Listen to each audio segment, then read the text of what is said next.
Morning, Julie. Good morning. How's everything?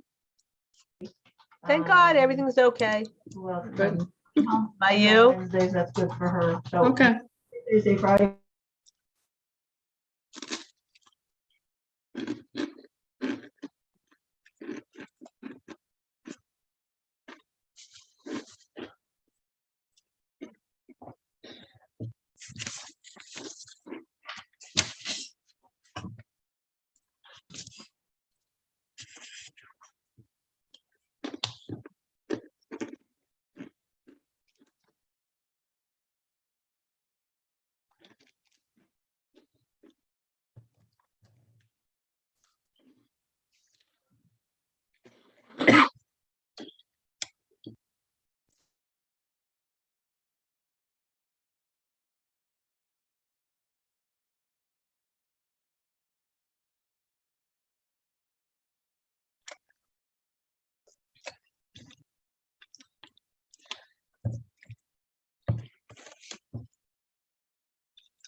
Ebenezer, I'm going to see Norma later.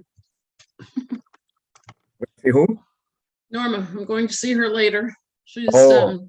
She's still in the nursing home. She seems happy there, considering, Let's she's up and down. The last time I was over Say there, she hello looked to good. her. Huh? I said the last time I was over there, she looked good. She had some color, and she said her appetite was better. But now she's tested positive for COVID, but apparently has no symptoms because she can have visitors. So we'll see.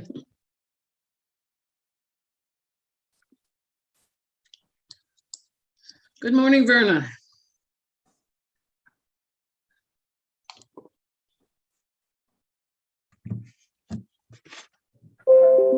Good morning, everyone. This is Verna.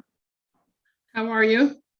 Well, I'm okay. I have so many meeting links and I keep clicking the wrong link and I'm saying, am I the only one in this meeting? I have to be somewhere else. Realize it was on another link as opposed to your link. But I'm here now. I hear you. Meetings, links. Good morning, Maria. Hi, Ebony. No, man. Hi, Officer, FDNY, Lolita, everybody. Good morning. Good morning, everybody. How are you? Good. Oh, great. Just let me know whenever you'd like to get started. Will do. Let me wait a couple more minutes. Yeah, and no problem. we'll get going. Okay. Got other people.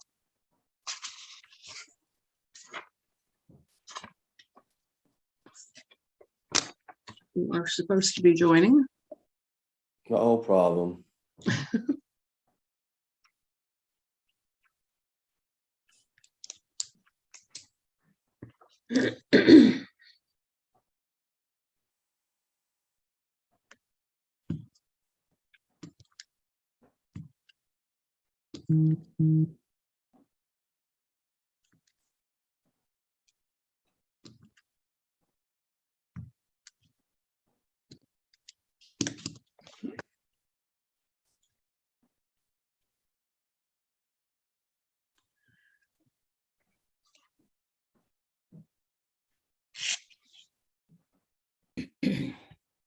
Mary, I see on the chat that Carol Band is Yeah. on, so Yeah, I was maybe just- it has to be promoted.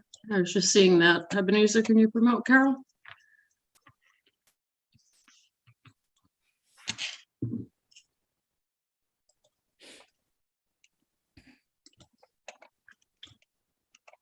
And there's others on the attendees that should be promoted also.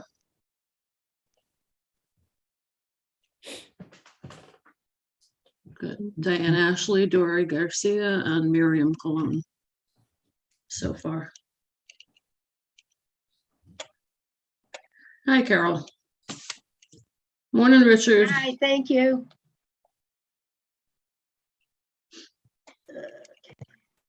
Good morning, Diane.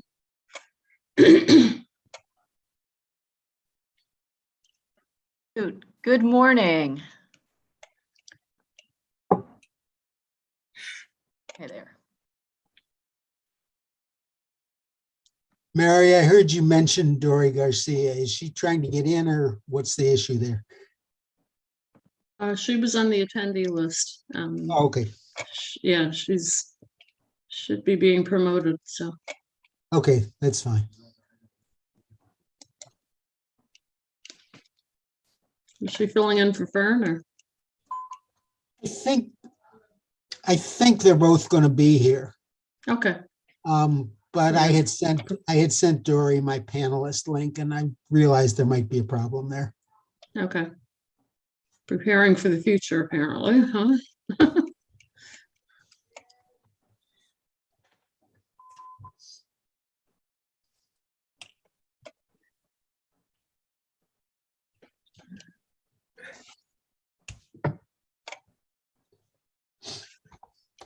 I don't know what happened to Dory. She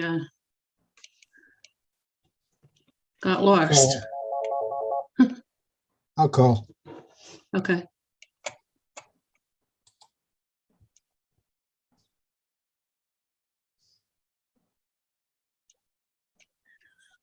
Ebenezer, can you promote Miriam Cologne or?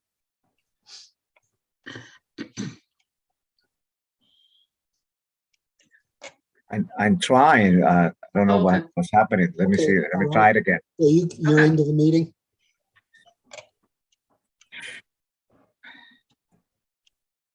Okay, but I can't see, we can't see you. Okay,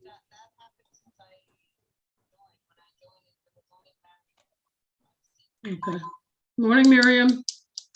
Good morning. Sorry, I saw that I the invitation will is say panelist, that but I was loud. thinking it was Okay, bye. something, a mistake or something, but good morning. Dory Garcia is on the call. She hears and sees us, but we don't hear and see her. Okay. Thank you.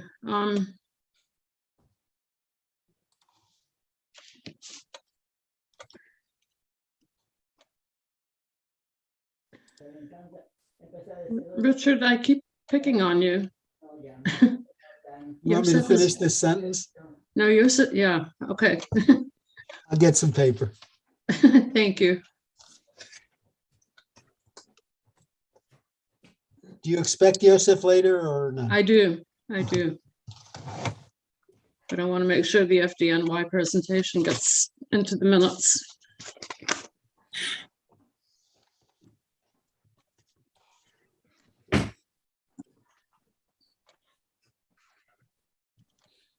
Okay, good morning, everybody. I think we can call this meeting to order at 10:38 a.m.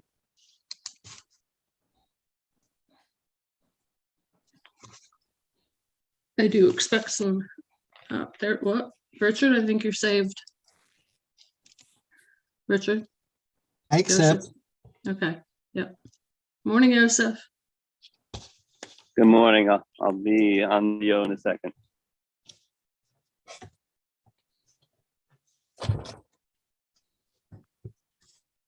Okay, so Joseph, we called the meeting to order, 10:38. Let's make it 10:40. Let's just do introductions. Again, we have two presentations today. I don't see our second presenter yet, but we do have one from the FDNY. Maria, introduce yourself, please. Good morning, Maria Luna. I'm a member of the Community Board Aging Committee and also a member of the board for a long time. Welcome, everybody. And what else do you do, please? What else do I do? Well, You have half not an all of hour. it, but at least the 33rd I'm precinct. also the Democratic District Leader. I'm a member of the some of the senior agencies that we have. ARC, we have Senior Serpenseños, we had Esperanza Center, the Special Aging Committee from the Mayor's Office. So, and on and on. And president of the 33rd Precinct Council. Right. Okay, Richard, I'm Richard Allman. I'm a Community Board 12 member and a member of this committee, and also work for Arc Fort Washington. sorry, I didn't introduce myself. Mary Anderson, and I'm the chair of this committee, the Aging Committee, and also on the executive board for Waikoa, on the board of directors at the Star Senior Center, and a few other things. Joseph? Hi, this is Yosef, Assistant Chair. Happy to be here. And I'm sorry, did you call on me? no. Oh. Okay, go ahead. Let's see. Where are we? Carol? Hi, good morning, everyone. Carol Ban, I'm Director of Aging in Place Programs for Isabella MJHS. And we have 3 NORCs, the River Terrace NORC, the El Corazon Neighborhood NORC, and the Fort George Vistas NORC, all in Washington Heights. And a Senior Resource Center, a Benefits Enrollment Center. We're all virtual right now, but we're in the process of opening our office spaces up. Cool. Diane? Good morning, everyone. Diane Ashley, Chief Marketing Communications Officer for MJHS Health System and Isabella.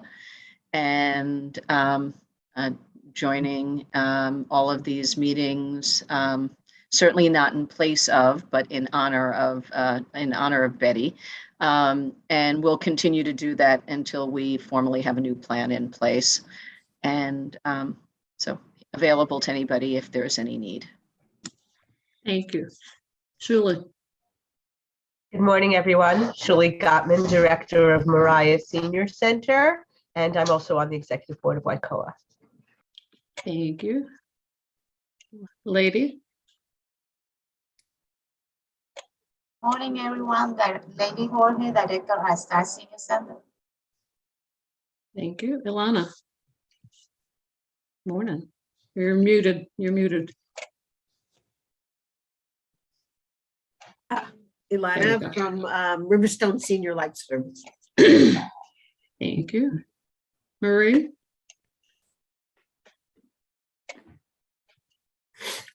You're muted. Good morning. There you go. Marie Cormier Godson from Columbia Doctors House Call. I visit patient, provide primary care and care coordination for the homebound. Washington Heights, Inwood, and Morningside. Thanks for having me. Good morning. Marie, can you do me a favor and call George and see where he's at? Or Okay. send him a Sure. message. Thank you. Liliette?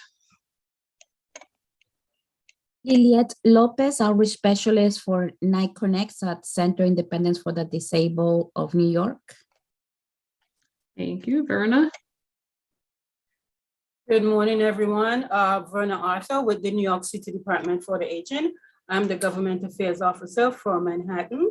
And just to remind folks again, you can visit the New York City Department for the Aging website at nyc.gov/aging for information and whatever else you think. And I'm also, my number is 212-602-4261.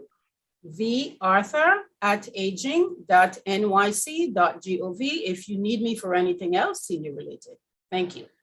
Verna, could you do me a favor and put that information into the Sure, I was about to. on the Q&A, I guess. Okay. Yes. Thank No you. problem. Miriam?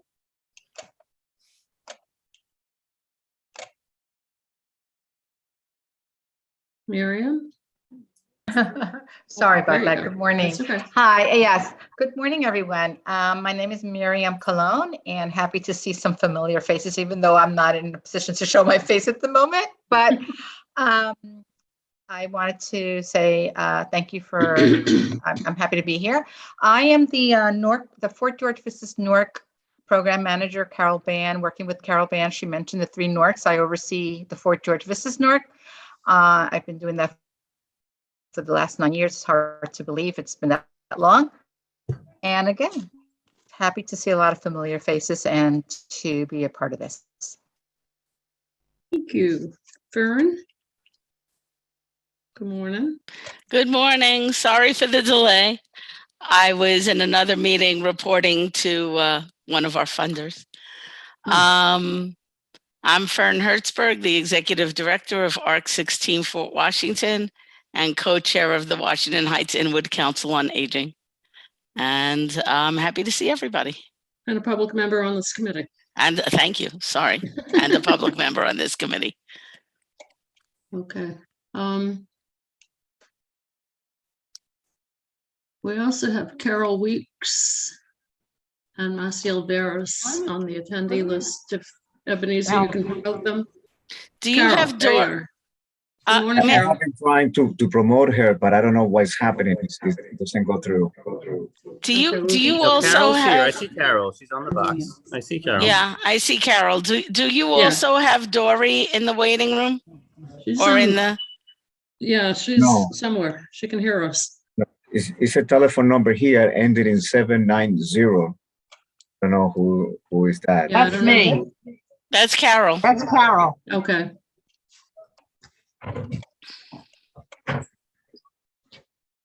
Mary, I don't have access to the chat to put in that information, just so you know.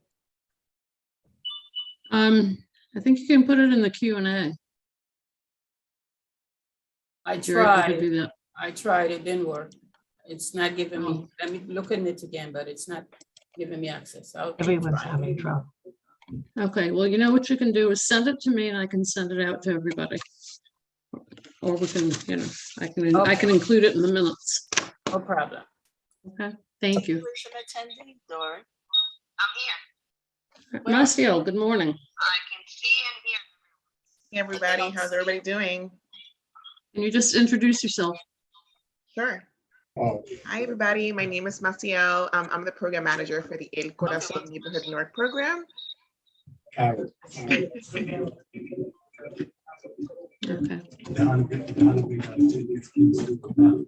Okay, thank you. If everybody who is not speaking now can mute themselves, I'm hearing some background noise. Thank you.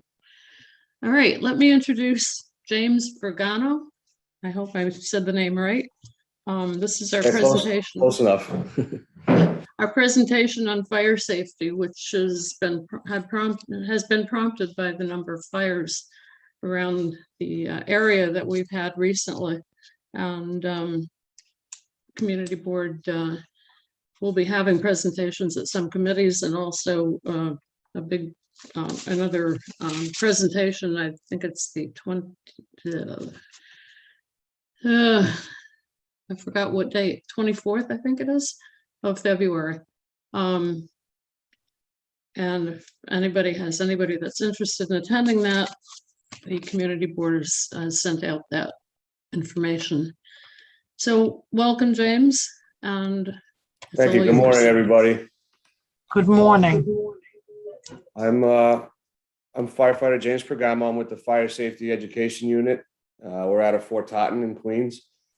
I've been a firefighter for about 9 years. So I've seen a lot and done a lot so far in my career. This is a good way to kind of just get the word out there because prevention is the best option that we have to try to mitigate some of these disasters that have been going on lately. So what I usually do is just start with sections. I'll do a little bit about prevention, especially geared towards seniors, because that's what this is. You guys all work in that field with that demographic. So and then talk about kind of to have a plan and to know what to do based on the building that you live in and stuff that the residents are in. So believe it or not, the leading cause of fire deaths among seniors is smoking. And I don't know if your facilities allow it or different places, or if you know elderly people in their own homes. That results in more deaths than anything else. So we have a couple of things that people can do. We try to tell people not to smoke indoors, right? That's your best option if they're going to smoke at all. But it's always a moot point because they're going to smoke in their homes anyway, generally. So we have some options, right? Instead of smoking laying down, which we tell them never smoke laying down, smoke in an uncomfortable chair in your kitchen with a deep ashtray. Always wet the cigarette butts after they use them. That's, because a lot of times people, seniors will fall asleep with a cigarette or a cigar even, and it'll ignite the mattress or the bedding or clothing or anything that they're on. And at that point, it's a really, really unfortunate thing that happens, and they'll be in the same chair that goes on fire. So it's really just to be cognizant about that. That's one of the main things that we tell seniors. The other side of that is the second most common thing is pretty much kitchen and cooking stuff, grease fires, unkept kitchens where the stove can be used as an extra counter space. A lot of times can happen. Everybody has seen that and done that kind of if your counter space is crowded. So we really try to stress that it's not a countertop. Keep it orderly, keep it clean. And there's a couple of things to do while cooking, right? You want to have short sleeves. You want to have, or roll your sleeves up. You want to be cognizant of your clothing and make sure that doesn't catch on a flame or anything. And a big one that can really get out of hand fast is if you're frying something and you have oil, right? There's a lot of splatter, and it can ignite and or it can burn. And people don't realize to not put water on any kind of grease because it'll literally explode and cause it to spread all over the cabinets and all over everything. So your best bet is to have a set of pots and pans that are uniform, that have tight fitting lids, right? That where they're not mismatched, where you can take with a gloved hand, right? You always want to use a gloved hand and smother the grease. That's your best bet. It'll go right out. There's no air. It won't allow it to burn anymore. So that's really a big thing because over time your pots and pans get mismatched. They change, and that's what we do when we get like a food on the stove call and we go there and there's like food burning or something burning in the kitchen. All we do is smother it. You never want to use water. You never want to use anything else for that. So the other option, if you don't have a tight fitting lid, people don't really realize a lot of times, is you can use baking soda.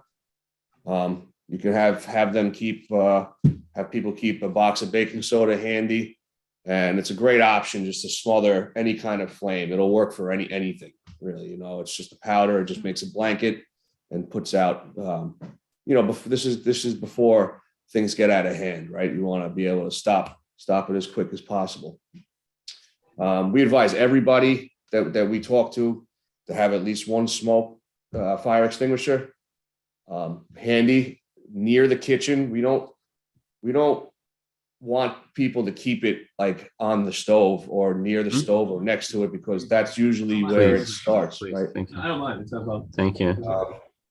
We definitely don't want to have it in a place where we can't get to it if there is a kitchen fire, right? So maybe on a wall that's in the entrance to the kitchen or somewhere else, it can be mounted. And you want to look for anyone that says ABC. That's generally the one that they sell in like Home Depot or the hardware stores and stuff, or order online. If it's ABC, it's a white powder that can be used on any kind of fire, right? It can be used on a grease fire, electrical fire. That way you never have to worry about using water to douse anything that you shouldn't. We use an acronym. It's just, it's PASS, P-A-S-S, right? So it's where the pin is in here. It's easy to remember then. Is you pull the pin, that's your P, you aim, and then you squeeze and sweep, right? Pass. And you just want to smother. It's the same thing as like with the baking powder. It makes a blanket of powder over everything that could be burning. And it really works wonders for any kind of small issue you would have. The next thing that really causes problems with seniors, especially and in apartment buildings and stuff, we've been getting a lot of space heater fires. It's cold. sometimes the heat's not on as high as as we'd like, and we want it warmer. There are a couple of things you can do to make it safer to use. We never ever want to use a space heater with an extension cord. We have a rule where we say anything that gets hot or gets cold, we plug directly into the wall. Never use an extension cord and never use a power strip for those, right? Because it draws too much power. They use too much, and the wiring can get hot, and it's just better practice if you can avoid extension cords for them. Space heaters, you want to give them at least a 3-foot berth around every side of them. You never want them up against the wall. You never want them up against the bed, obviously, or any kind of furniture. Really give them wide space. And like I said, try your best to avoid plugging them into extension cords, right? We got a lot of problems with that. That tragedy in the Bronx with the 19 people was because of a space heater in that house, in that apartment. Next, with the power strips, as far as these go, and with all kinds of appliances and electronics, you always want to look for, there's a sticker. A lot of people don't know this. There's a sticker that's on power strips that looks like this. It says UL. That means it's rated and has been tested and approved through the channels to be used for appliances and is able to withstand the electrical draw of a lot of appliances. So if you look around your units and you see that they're using power strips that are from the dollar store and they are cheaper, and they don't have that UL rating because they are around a lot, that they cause a lot of problems too, because they haven't been checked and regulated as much. You never want to overload these, right? We tell them, tell people, obviously anything that gets hot or cold is a big draw, but also like kitchen appliances. It's, you don't want to have 4 things plugged in here that can have motors and can turn on and are a high draw either. These are fine for like electronics, like TVs, right? Stuff that you're gonna have plugged in for a while, and you don't want to run other extension cords. But we really try to not overload outlets that much with plugging multiple things in at once. I used to be an electrician before I was a firefighter, so the last thing I like to tell people that isn't really talked about either is a lot of times your outlets in your house, after use of jamming things in and out of them, they get loose.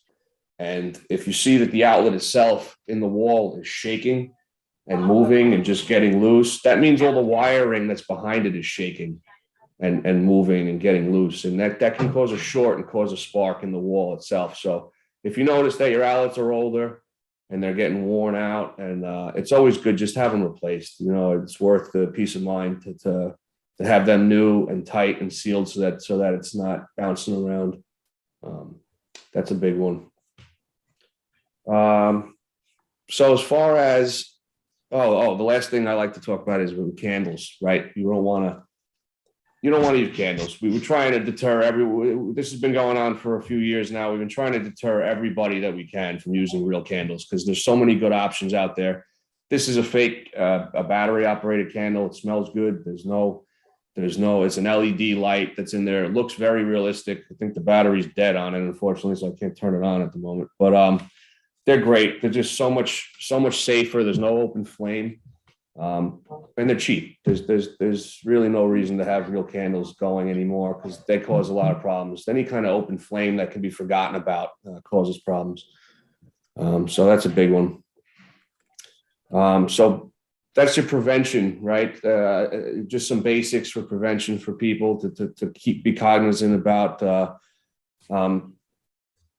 The most important thing in a residence is your smoke alarm, right? We have a program where you've been installing them in different buildings and facilities through the city, through the Red Cross. So it's 877 Red Cross if you want to inquire about any kind of, it's through Department of Homeland Security, and they have funding for installing smoke alarms for people, especially seniors.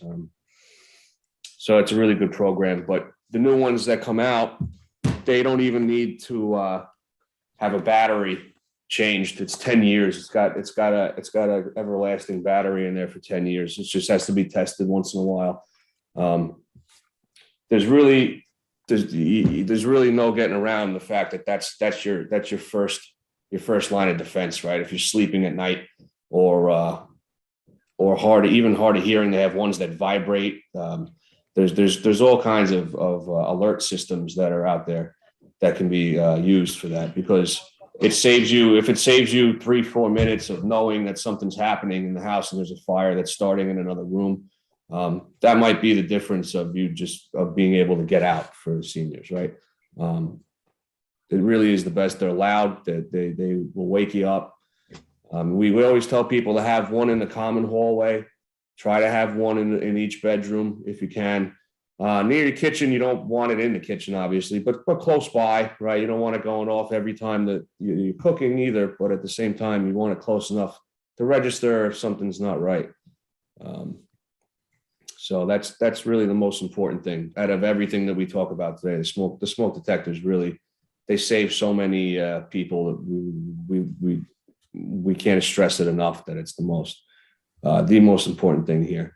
That fire in the Bronx was in what's called a fireproof building. Now, this is really important, right? So a lot of people don't know the type of building that they live in, and they will and how to react when there is a fire in the building, right? So some ways to tell: older buildings that will have fire escapes, right? That means that they're not fireproof. That means that if a fire starts in one apartment, it can spread to others, right? The building materials that were used, wood and lath and stuff, will allow fire to travel throughout the building. That's why people have to have a second means of egress out of their apartment, such as a fire escape or a second stairwell.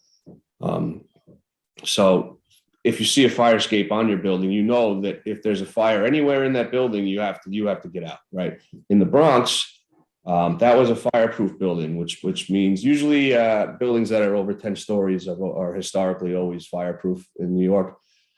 So those people, if they were to just have sheltered in place, that's what we tell them. Like, if you're in a fireproof building and the fire is not in your apartment, you're supposed to just shelter in place. You're supposed to just stay in your apartment. It's much more hazardous out in the hallway with the smoke than it is in your apartment, right? So we tell them to stay home, put a towel under the door just to prevent any other smoke from coming in. You can open windows and kind of just sit tight. If those people had done that, none of them would have passed, unfortunately. But it's and a lot of them in the building did know to do that, but many didn't, and that's the tragedy of it. Because the smoke is so toxic that two breaths in the hallway and the stairwell, you think you're going to run down quick, and you don't realize how fast the toxic smoke can really cause you to just drop and pass. It's like pure carbon monoxide. There's no breathing it in for any length of time. And that's where all the people were. None of them died from fire. It was all smoke. It was all smoke in the stairwells and just filling up. And if they had just stayed inside, it wouldn't have happened. Obviously, like private dwellings and like 2-3 family homes are not going to be fireproof. It's really just your high rises, your buildings that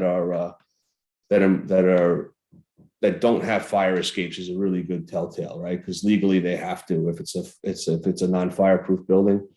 And based on that, people have to have a plan of how they're gonna. We can't tell every single person specifics of how they're gonna react when there's a fire, right? So we have to tell them based on the type of your type of building. You have to decide what your plan of action is, right? And whoever they live with, they have to have a meeting place. This is important for us too, because been many times I've been at a fire and someone is screaming that a fellow resident is in the home, and we go crazy looking and searching, and they just didn't have a meeting place. They didn't know where they were. So it sounds corny, right? But for kids, we always tell them, but you want to have a spot that you pick out in the street where if this were to happen, at least, everyone that's there knows we're going to meet by the telephone pole or the something that's permanent.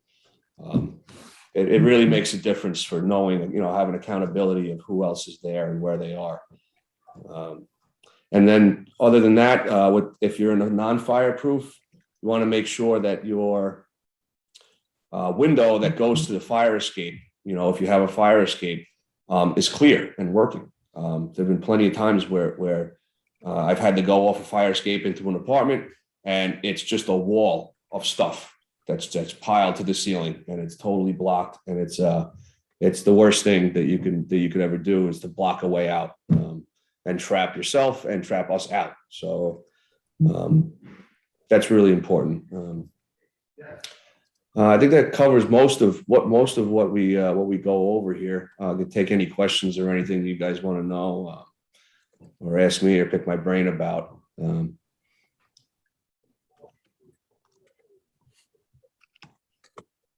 Muted. I'm muted, sorry. That's all right. Thank you very much for your great presentation. I want to ask the committee members first if there are any questions. Maria, I see your hand. Yeah, thank you. I live on a building, one of those no fireproof buildings. Right. Okay. We have fire escape. Yeah. A lot of people have, sealed them because of the robberies, and people try to, access and that's we have been victims of, robberies. through the Right, fire robberies. escape. No, I understand it's a trade-off, yeah, but you really want to keep them open. That's as important as it gets, having another way out. If your entrance to the apartment is blocked, you need to be able to get out onto the fire escape. There's no other way around it. Especially if you're up a couple stories and our ladders can't get there. All right, so I have very short. A concern of I have written here, the smoke alarm that I have is supposed to be like 10 years, Right. Battery, but it has a little lights that, as a matter of fact, I look at one now and it have a little flicking light. What does that mean? Is that the battery or the equipment that is no good? No, that's just how they operate. It'll just flash and let you know that it's still working and has power. Oh, okay. Yeah. All right. And then another thing about the tank, the red tank that you have. Yeah, the extinguisher. Yeah. Yep. Okay. Is that good to have? I mean, people should know how to operate this thing in case that there is a need for Yeah, absolutely. I was talking about it before. There's it's definitely a good investment to have. They're not expensive. You can get it at any hardware store usually, or order it online, or Home Depot has them, or it's really your best defense if you're going to use it for a grease fire or anything like that, or electrical fire, where you don't want to use water. You definitely don't want to use water on it. So yeah, we tell everybody to at least have one in their apartment. It makes a big difference to have that peace of mind that you have something to use. That's easy. And they make even little ones for like your car, if you want to, God forbid, your car goes on fire, because that happens a lot. Okay, thank you so much. No problem. Any other committee member have questions? Fireman. I do. No. Go ahead, yeah. Hold on. Okay, I see no other committee member that has questions, so. Wait. I do as well. I know, I committee do. members. You're not a Oh, we're committee not member. committee. Oh, sorry. You're guests. Okay. I don't know who was first. Ilana, go ahead. Why don't you go ahead? Sure, I would expect, I think that all my colleagues will be asking the same thing. How can we have you or somebody who speaks Spanish come to our center to do this presentation? You can call or the email that you had for contact to set today up. You can work that out through them. We can send a Spanish-speaking person to come do an event at any of the centers, to schedule it and work out with our office to have us set up a booth and go there and meet people and talk to them. Will you be able to send that out? I'm hearing a again? lot of background noise. If people could mute themselves if they're not speaking, please. Yeah, you wanna, if you can email the fire safety division that we have here, through the email that was used to contact today to set this up. And they can set up an event at your facility. We can come set up a booth and speak to the people in person, and we do it all the time. And we'll bring some literature and stuff for them to have, to read, and talk to them one-on-one and stuff if they'd like, and explain this stuff. Yep. Mary, do we have One that second, link? Alana, 1 second. If you can give us that information, because actually the community board set this up, not the committee. Community board set this. Okay. Give me 1 second. I have to look I forget the email. I'm 1 second. And Joseph, if you can put it in the minutes, that would be great.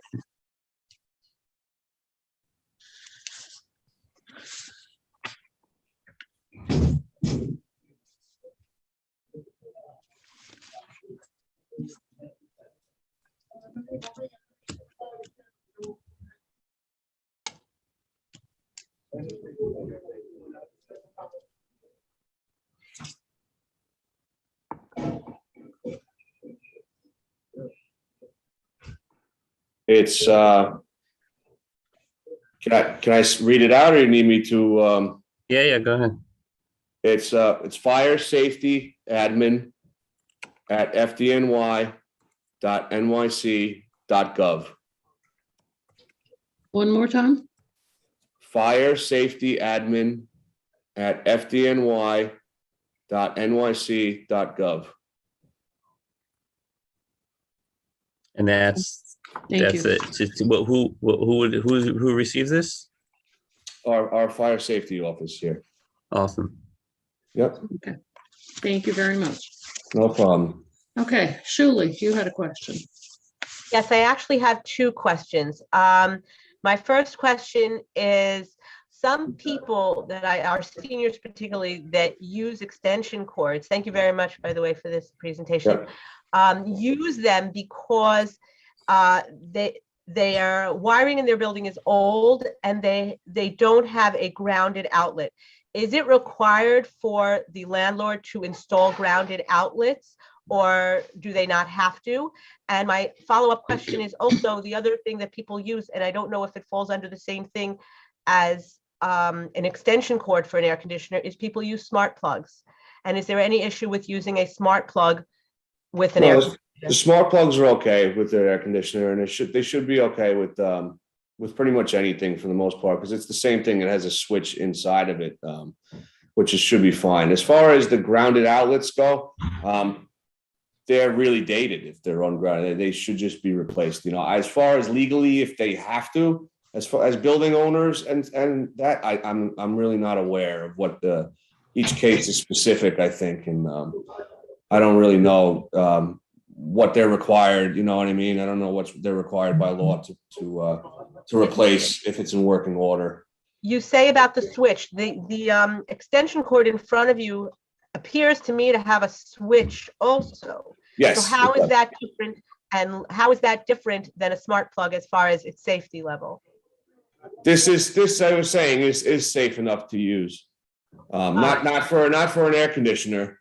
No, I'm right? talking specifically for an air conditioner. That's a smart Specifically plug for an air conditioner. Yeah, I would try to avoid using anything like that. Anything extra. We don't want anything extra on an air conditioner. Has a built-in. Usually they have a built-in thermostat anyway. So I don't see the reason for a smart. So you would not recommend a smart. Well, people. I would not. I would not recommend. I would not recommend plugging anything that gets hot or cold into anything other than just the wall outlet. Thank you. Okay.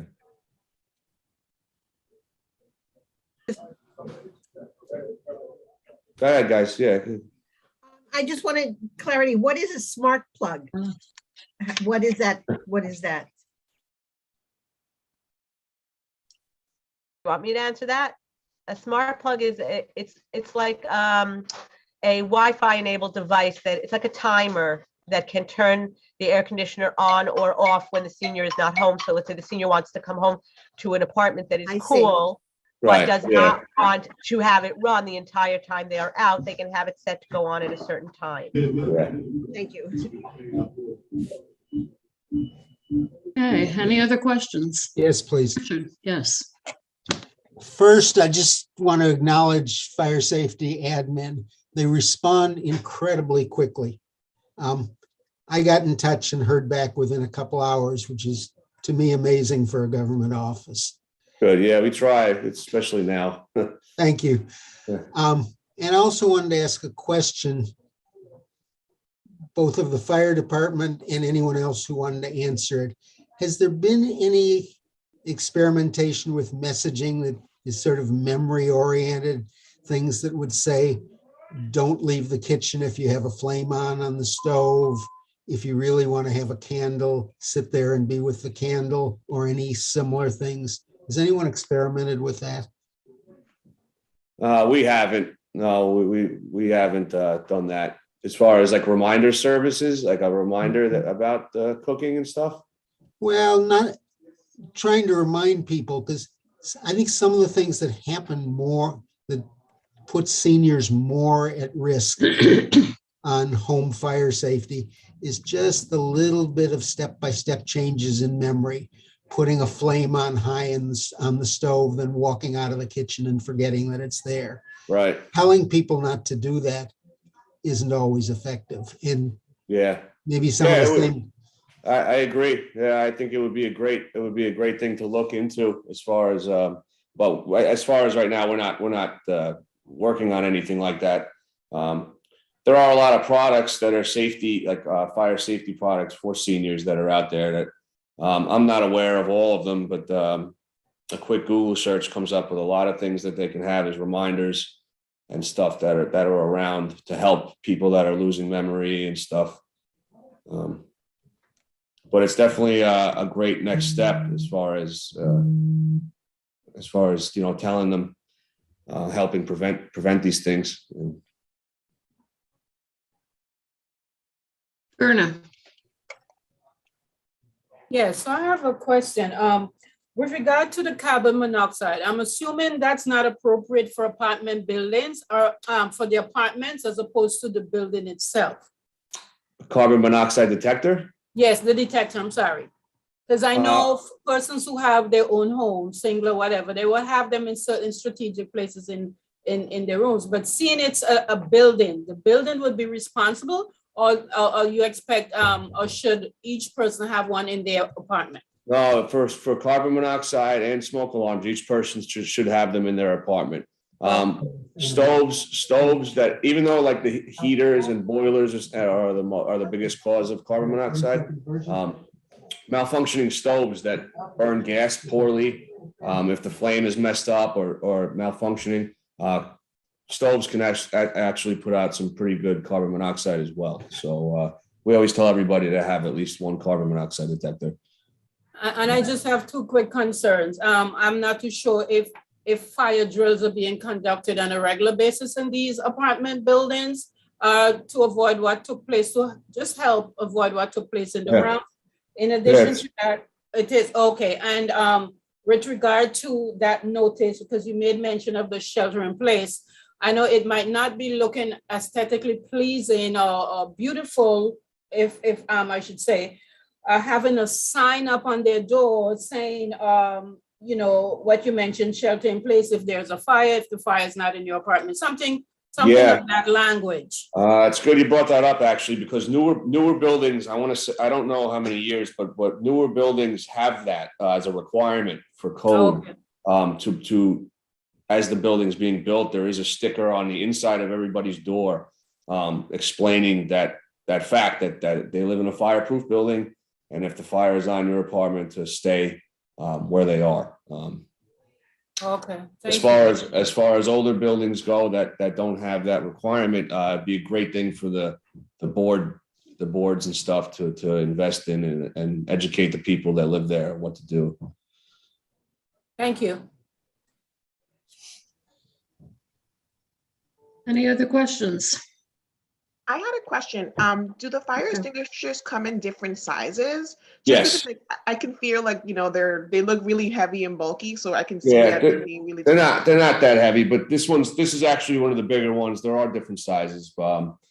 There's really small ones all the way up to, this is the biggest you would ever really need or want.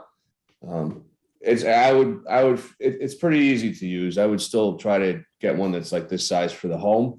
And if you wanted a small one just for your car or something, maybe to keep around, or multiple small ones in different spots is fine. How many pounds does that weigh? I don't know off the top of my head. It's Does it really say? not. I would say maybe 10 pounds at most, which I know it could be a lot. Yeah, Yeah.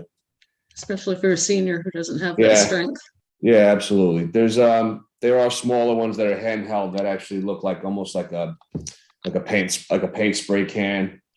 You could use those. They're maybe like a quarter of the size of this, but I would have a couple of them if you were to use that. Better option for seniors. It's a good point. Yeah. Maria? Yes, the fire and the bronze on that big building that are supposed to be fireproof, but I'm concerned that the way the news came out is just blaming the tenants for not staying in. Let me tell you, if I hear someone that says fire, I am getting out the door as soon as I can. I don't think I could stay in, not knowing what's happening around the buildings or what is happening. But the other thing is that fires are really, we lost a cousin and a daughter on a fire. The mother, I was smoking.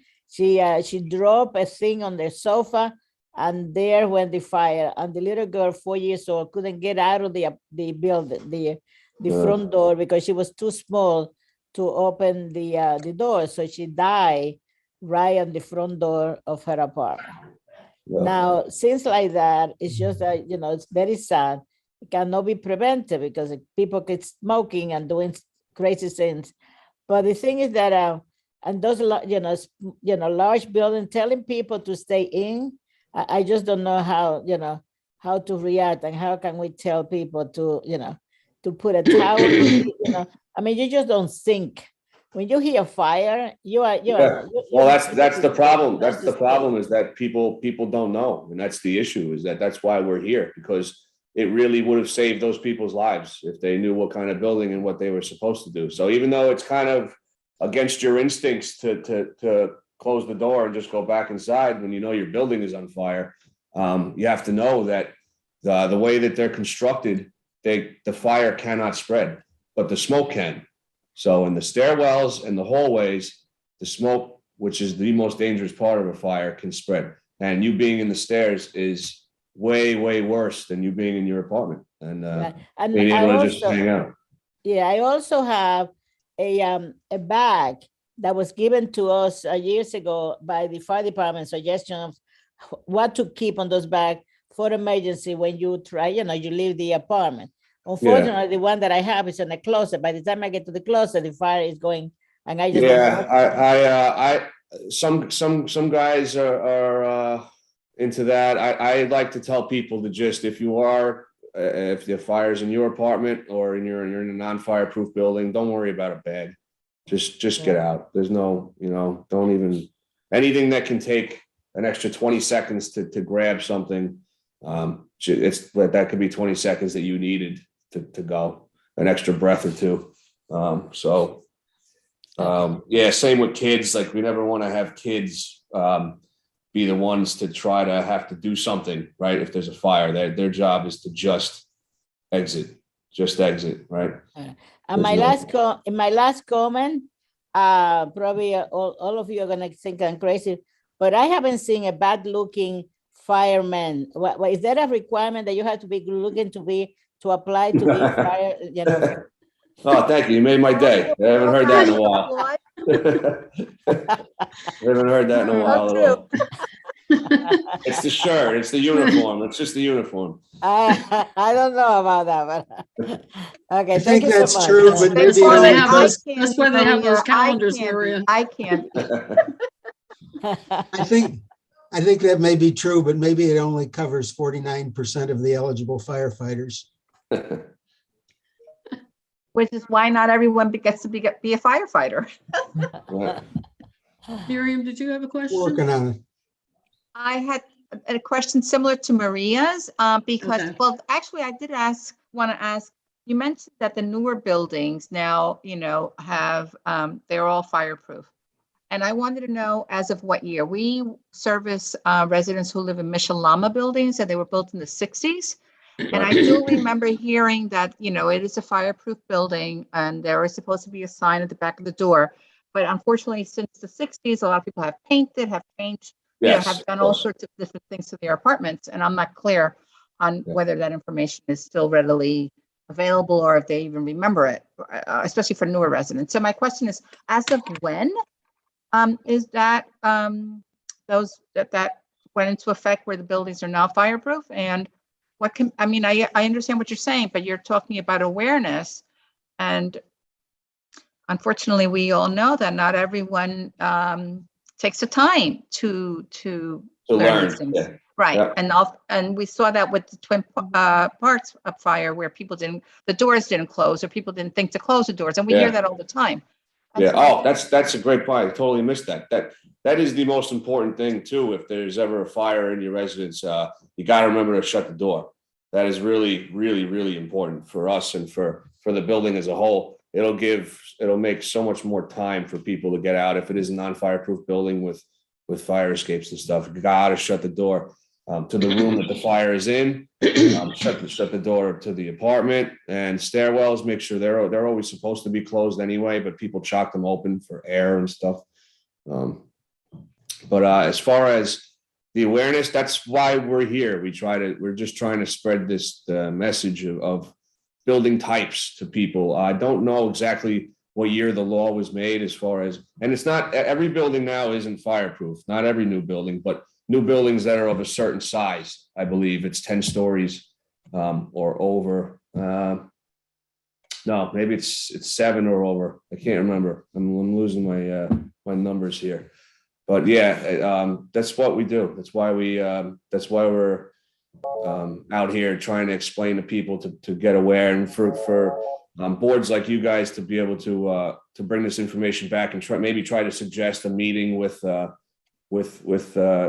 residents in the buildings and to raise awareness, or with building owners to try to at least put the stickers back on the doors so that the information is there in the apartment and people will at least have to see it again to renew them. Because like you said, they get painted over and ignored. And so, yeah. Thank you. Yeah, thank you. Also, before I jump off, I know that you mentioned the presentations. Are they doing, like hybrid? Virtual? Anything virtual? Yeah, we do this we do this all the time. This type of virtual presentation. So if you want to bring it to the different buildings, then yeah. Right. Excellent. Thank you so much. No problem. Marie. Hi, Mike really is a concern that I have. I have a patient who survived 3 strokes. He lives on the 5th floor walk-up. Oh, okay. And every time that I visit that patient, I always think about there's a fire. Yeah. Can they get those type of the red one? I forgot the name again. The same way you give Red Cross? No, I get that question a lot. If they give out fire extinguishers too, they don't. The program is really just for smoke alarms and carbon monoxide detectors sometimes. They should, but it's not. Right now, people have to purchase them themselves and have them readily available. As far as him being on the 5th floor walk up, a lot of times you can call the fire department, the local firehouse, or the hotline. What is it for headquarters? Or there's a way that you can contact for someone that is in that situation that's on a 5th floor walk up. And because what we have is it's a SID system. So when we get a run, a lot of times it'll have information about the building in there. And they can bring it up on a computer and have apartments that are flagged for residents that Oh. are in that situation. So I forget exactly how to contact, how to do that, but residents that can do that and put themselves in the system so that we know when we arrive that there's someone in that apartment Okay. that's That's good unable information. to exit. Yeah. Because that's always my fear. Every time that Yeah. I'm climbing up to visit him, and I'm saying to Yeah. myself, the day they have a fire in this building, he's done, finished. Yeah. We'll usually have in a building like that, sometimes they'll have a whole unit that's assigned to just extract those people. I'll bring that to his attention. Yeah. So maybe we can register him or do Yeah, something. well, the easiest thing Very to do, important. for that, since I don't know off the top of my head, I can't remember exactly how it's done, but you can go to the local firehouse and they'll definitely have the information there to tell you how to do that. Okay, thank you. Ari, is there another presentation today? Is George here? No, he's not. I just wanted to, finish And up with that's this. that's the last opportunity we're giving him. I don't think we should. Yeah, I agree. I'll Two explain that in a strikes. second. I just wanted to make sure there's no other questions for the fire department. Yeah, I know. I just wanted to check in terms of timing if there was another presentation. Yeah, no, I understand. Yeah, that's why I'm not rushing. Any other questions? No? Going once, going twice? Okay. James, thank you very much. Guys, You're welcome thank to you stay very on much. for the rest of the meeting, but I'm sure you have other things. Yeah, I actually have another one in 20 minutes, so I'm gonna get ready for that. Okay. Appreciate it. Thank you, guys. Be safe and Thank you. I'll All right. probably see you this evening as well. okay. Sounds Yeah, good. If you're doing the evening. I'm not actually. I think Minutes, no? my Okay. coworker is. Yeah. All right. All right. Thank you, guys. Thank you very much again. Appreciate it. Okay. On the agenda, you noticed that George Sanchez from the Zip Code Memory Project was supposed to present again this week. He is again unable to do so. He was going to try to get his boss to do it, but that didn't pan out. So we probably won't hear anything about the Zip Code Memory Project any further, at least at this time. I do need some help with future presentations. People keep that in mind. Okay. Anything new in the senior centers that need to be shared with the committee? How are things going? I mean, if it's status quo, whatever. It's fairly status quo. I mean, the directors continue to meet weekly because we're still waiting for our contracts to be registered. Okay. The contract did start in the beginning of December or mid-December, depending on the specific contracts, and they're not registered yet. Some people are still arguing over budgets. But I don't really, Fern, do you, yes, Fern, do you have anything specific to add, Fern? I don't know that there's really any exciting updates here. I'd say no exciting updates. I'd say, given COVID circumstances and the harshness of the weather right now, we're all seeing some reduced in-person presence and have varying degrees of efforts and successes, widely varying degrees of efforts and successes on virtual programming. I know all of us are continuing to teach seniors how to use tablets as well as distributing tablets. So that project is ongoing per a list provided to us by the Department for the Aging. So we can recommend additional people, but there's no assurance that they'll be accepted to obtain new tablets. Anyone who doesn't have the information from Svetlana on how to reach out and add people or change people from yes to no or no to yes, give me a call. I did get an email from her on that late last week. And otherwise, I think things are continuing as they were last month. I walked by the new entrance to ARC yesterday. Solid, right? Nice. Yeah. I'm not saying that everyone should be jealous, but if they want to, they can be. It's pretty stunning. the landlord has gotten most of the Department of Buildings approvals. The Department for the Aging is supposed to go next week to do a site visit to see if they're ready to approve it. And they are waiting for one more final approval from the fire alarm inspection. But all the other approvals are complete, which is why DIFTA wants to come see. And that's where we are. Vern, what's the address so we can drive The by? official address is going to be 541 West 181st Street, which is the building that the post office is in. But if you walk or drive on Audubon between 180th and 181st on the east side of the street, about midway up the block, is a glass fronted lobby. And that will actually be our entrance, just like at 174th and Broadway. Our official address is on Broadway, but our actual entrance is on 174th. And it is really, thank you, Joseph. You're right. It's absolutely gorgeous. It is a very, very glass fronted modern lobby with an elevator taking the seniors down to the lower level. And it's just more beautiful than I could have imagined. Yeah, wonderful. Congratulations. Thank you. Thank you. Scary. Still no kitchen or no kitchen plan, but you'll know when we're really moving forward into moving there. Well, neighborhood seniors are going to want to go to the new building. It's been a At long least ride to consider once that. to see it, right, Mary? Right, right.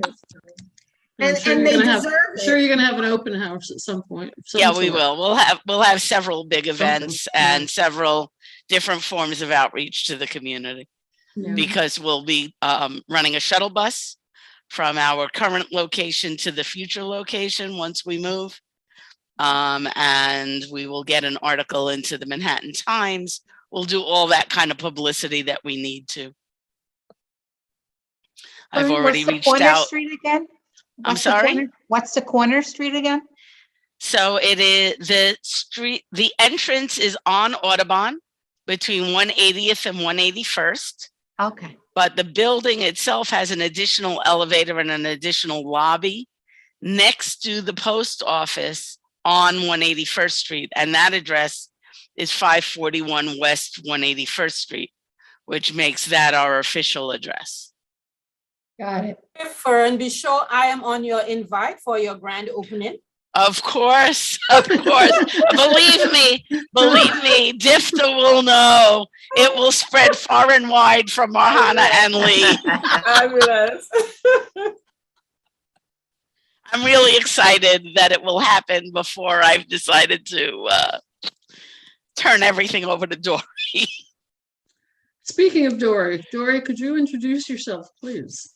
Hi, yes. Hi, everyone. Hi, Mary. I was trying to talk earlier, but there was no way. My name is Dory Garcia. I'm the Assistant Executive Director of ARC-16 for Washington, Inc. I know some of you know me.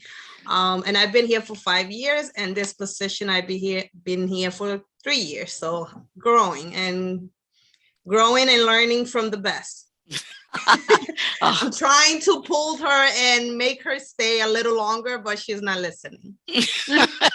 I'll probably do projects. I actually said Okay, that. I'm going to do the same thing with this committee, is try to get her to stick around because I you know, there's a lot of advocacy work that I love that, in my opinion, I can do no matter what I'm doing and where I am. I'm staying in New York. I live in Riverdale. I'm going to continue to stay in New York and live in Riverdale. And I'm planning to do some projects for pay and some projects for volunteer. And obviously, older adults is my passion. So this committee and WICOA, though I will step down from official positions, I will remain involved. you can still be a public member on this committee. I think I mean, not you know, by just the make it rule. official. I think Ebenezer will tell you that actually by the rules I can't. I don't know. live here and I Well. won't be working here. So Oh, well. When is that effective? I missed that. It actually will be effective June 30th. Wow. Poor Maria is aware and has not said a word. But the board, my board knows. My board knows.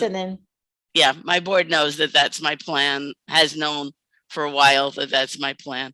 And now I'm starting to let folks know. I was so happy to have Dory come back from maternity leave and be able to at least share the load now, and over the next few months add more and more of it to her plate. Maria only takes on more things each year. Just sharing. Like, I know she's one of my role models. That's why I know that I'm going to remain active and remain doing projects. And a good part of it will be volunteer and part of it will be for pay. I'm not going to be around forever and ever, okay? So I want. Wow, Maria, you're killing me, Maria. She's really, you're just incredible, Maria. You and Ruth Rossini and Leslie Foster, who have all been, in my view, incredible role models on how to be committed to the community and put your action behind your words, and see to it that this is an incredible community to be an older adult in. Well, I'm really happy to be part of it. Although my sister is, listening to me and saying that I'm totally crazy, but for some of you, I love you, Juana. Maybe some of you don't know, but I serve on the Riverstone Imo Community Services Esperanza Center, on the Senior Helping Senior, the community board, and then my political life. So. And ARC and Inwood Community Services, and who knows what other institutions. You have no idea, but anyway. Really, the long term. When I see all these Zooms and things like, appearing on my telephone, on my email, my heart goes down to my feet. It's just really but anyway. Listen, Maria. I think our Eh, seniors in Community Board 12, especially Community Board 12, Washington Heights and Inwood are in good hands. All these, centers, from the Y to the, all of you are just impressive to see the services that are provided. It's really incredible. The only thing that I would like to see is more seniors getting involved. But then for security reasons, for, lack of maybe the language, some of them don't participate, but, it's a great force that we have up here. And, Waikoa is is the center of all this things. So sometimes, even if I don't want to, show up on a meeting, I probably, I'm there. I think you show up just where you need to be, Maria, and you really, all of the organizations that I can think of that you've been associated with are just incredible institutions in this community. Yeah, no, we really are up here. When we talk about things happening in our communities, we are blessed. We really have not only senior centers, but also community-based organizations that are providing services, yes, all around. And churches and food pantries. Yeah. Dedication of most of the leaders of those organizations is really impressive. So I think we are blessed. We are blessed. Yeah. Yep. I don't see the Y here today, but the Y and Isabella are anchor institutions for us as well. And so I can't say enough about how much this community works together. Yeah. So.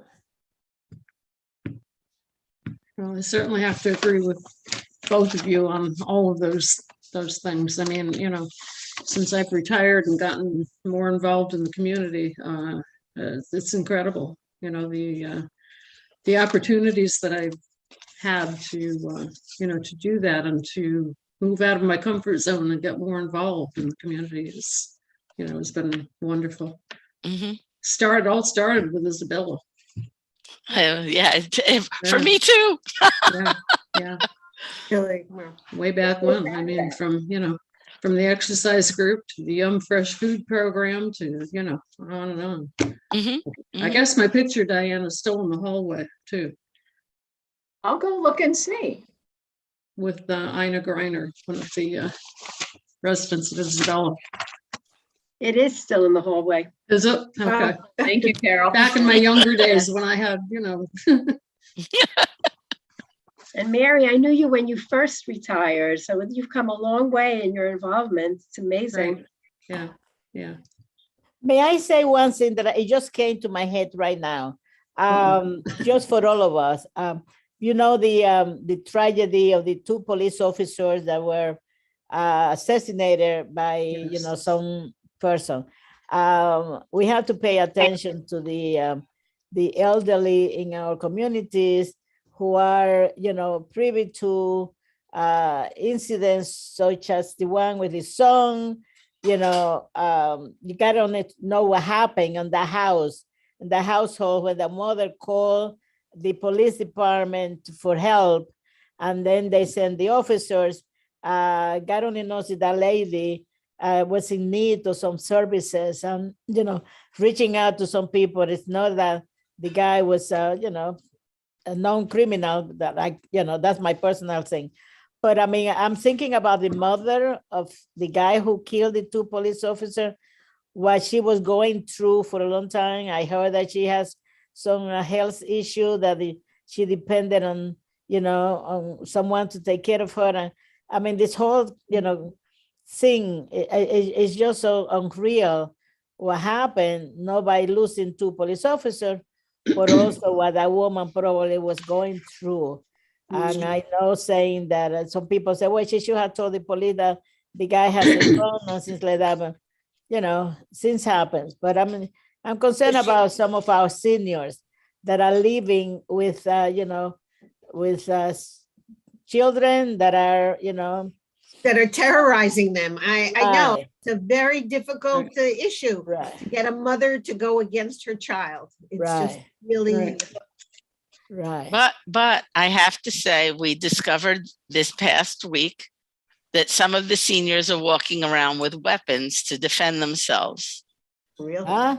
So I want to say that to everybody, because you need to be mindful.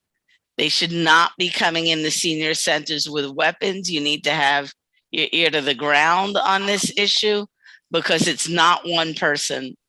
It's not one. We ourselves uncovered at least 4 or 5 people who are coming into the center with weapons. So I mean, with guns, are you talking about with gun? With gun, with knife. What else, Tasers, Dory? Tasers, the electric tasers. Goodness. Fern, how did you find Yeah, out? and some of them hide it in their cane. The cane looks like a cane, but it's not really a cane. So we need to be mindful of it and actually pay more attention, especially during lunchtime. They're always, sometimes they want to argue about something, and you'll see that they'll have something behind by their pants, hiding under their sweater and shirts. And yeah. So you should really alert yourselves, alert your staffs to what's going on. I understand they're nervous. I understand that they're afraid. But if they've got the weapon available and they're walking around with it, it's going to cause a problem. So what we did this week is we reminded everyone that our code of conduct is that they cannot have weapons on site, and that starting next week, we will ban anybody permanently who walks in with a weapon. So I'm just recommending to you to keep your ear to the ground. The way we found out is that they threatened a senior, or they showed off to another senior, and the senior came running to one of the staff people and said, oh. And when we found out that it wasn't one person, that it was multiple people, we got on it. And that just happened in the last 3 days. Oh. So Something else pay to worry attention. about. Oh, goodness, thank you. Oh, I have a question. Is this because of the increase in crime generally in the city, or is there a significant increase in crime and drugs in Washington Heights? I don't think it's Washington Heights more than somewhere else, but I do think my impression, this is an impression, not a statement. My impression is that seniors feel like the criminals are in charge again. And I understand all of the conflicting things that are going on. I understand their fear as well as the realities. Our next effort in that direction is going to be to reach back out to the 33rd, the community officers, and try to get them to start coming back to the center and reinforcing their presence and their concern for the seniors. But that's our approach, because we had a lot of success with that prior to the pandemic. But I don't know if the precinct is going to allow it. I don't know what their policies are right now. They've got so much going on and there is crime. So I'm not sure the degree to which they're going to be available to do that.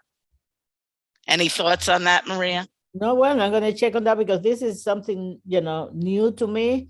And new to us. Right. And that is really scary if the word spread, because, the ones that you probably found that they have, some type of what they call protection. God only knows how many more are out there, Right. walking around to the supermarket with a hidden knife or something like that. And the officers are not going to expect a senior to be walking around with a weapon. Right. We were going to call the precinct. That's our next, Right. step is we heard it. Please come. Please see what's going on.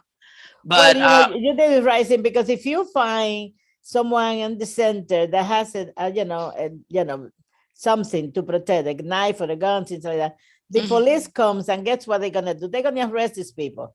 Right. So there has to be some way that we can, make sure that they don't, they continue doing that. And there is another type of avenue that they feel comfortable with protecting themselves, because, they pushing seniors around. I have seen in the supermarket that if they are very slow, I was in the line on the supermarket the other day and someone on the back of me was complaining that I was putting the things on the counter too slow. I just turned around, I said, God, and she didn't say my face. But anyway, people are, becoming violent or showing, lack of either respect for the seniors or that they are just so desperate for other sins that they just will take it and anyone else that is nearby.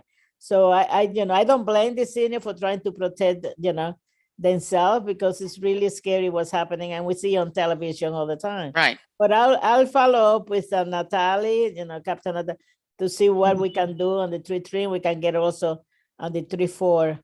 To let us know how they can, help us on this end. I would really This is appreciate it. scary. Just This let is us know. really scary. I Yeah, mean, it's because really scary. Yeah. the truth is that in all likelihood, you find out about somebody having a weapon after an incident. I mean, Right. Fern, you were fortunate that you found Right. out beforehand. Right. And it was not me. It was the staff. But they immediately came to me and said, what are we going to do? And so that was my approach, because I don't want to have them arrested, but I don't want them bringing weapons into the senior center.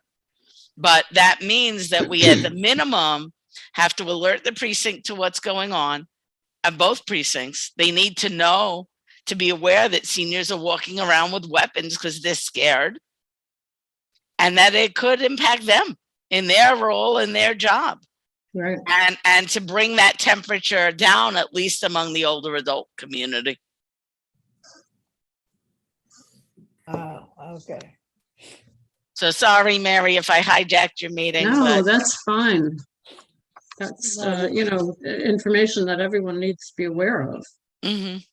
You know, I even was those shocked. that- I was shocked. even those of us that are not I'm telling involved in the you, senior it's center. been years since I we mean- last had a senior walking around with a weapon. Yeah. Hi, wow.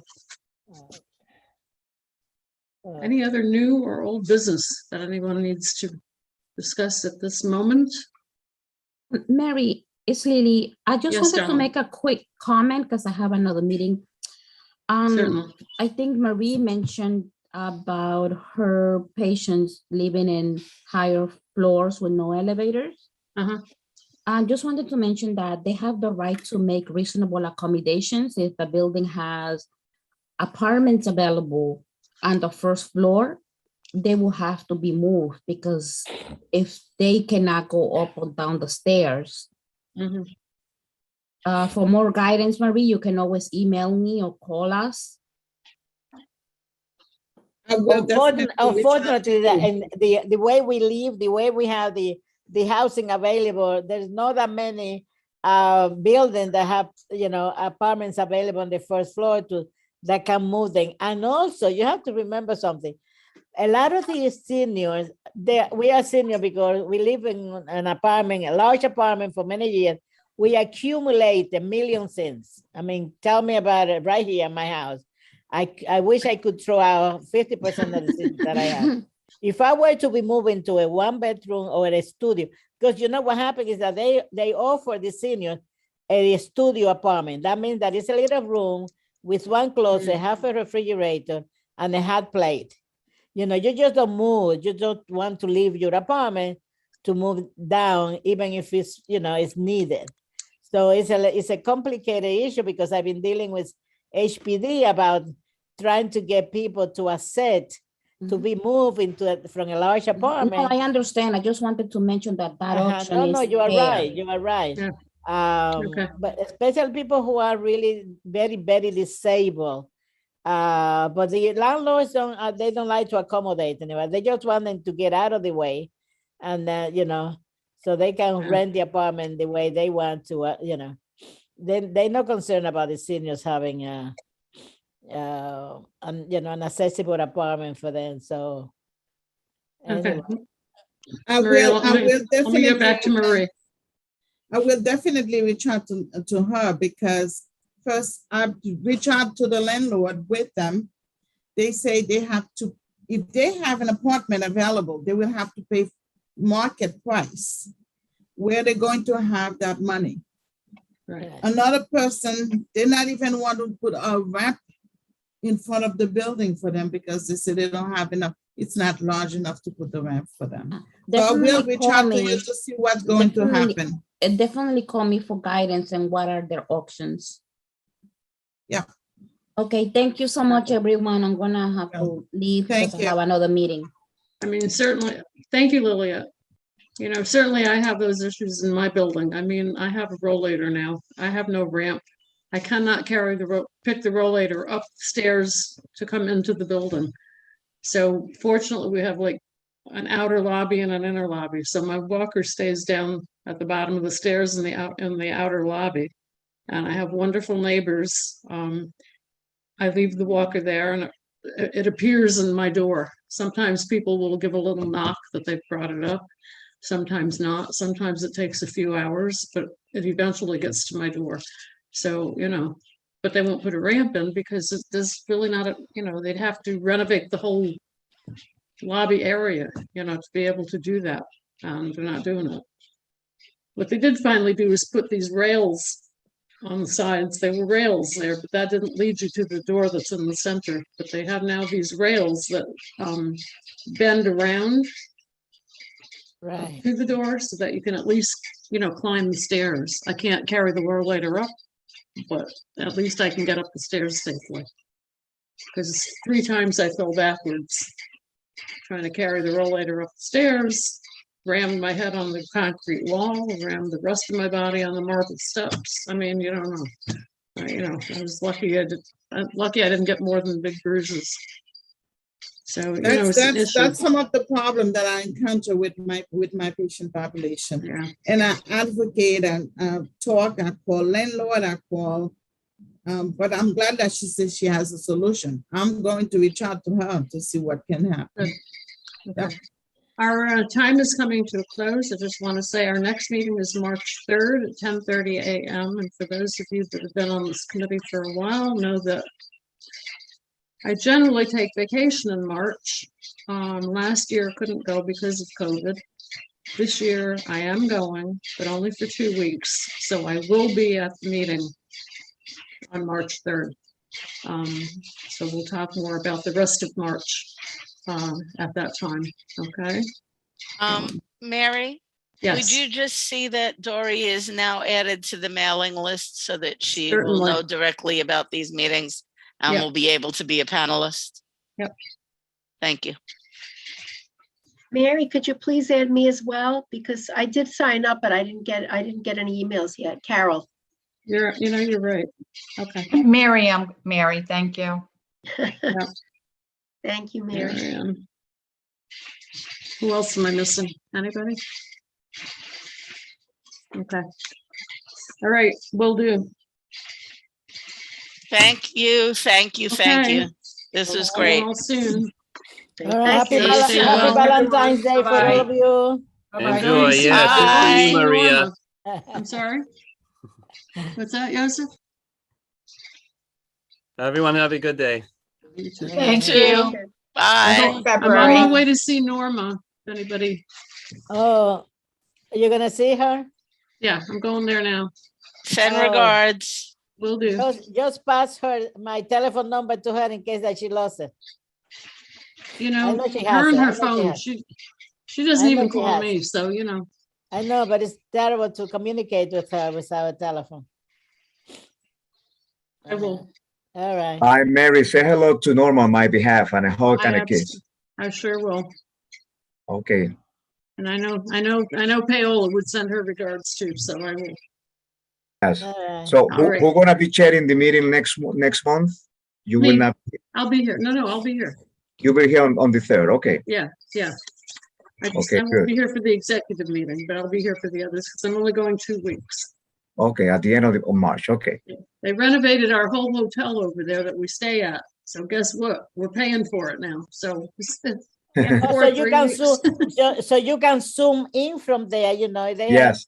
So If you want to, you there's can no zoom from excuses. there. So there's no excuses, Mary. Okay. I don't So even forget have it. phone there. Okay. No phone, no email, no nothing. I No, could nothing. because you can use their computers, but Good for you. Good for you. but Enjoy. no, the day of the executive meeting is when I come back. So the airplane, I can't zoom from the airplane. Sorry. Okay. Take care, everyone. Thank bye. you. All right. Okay. Bye. Bye, Ebenezer.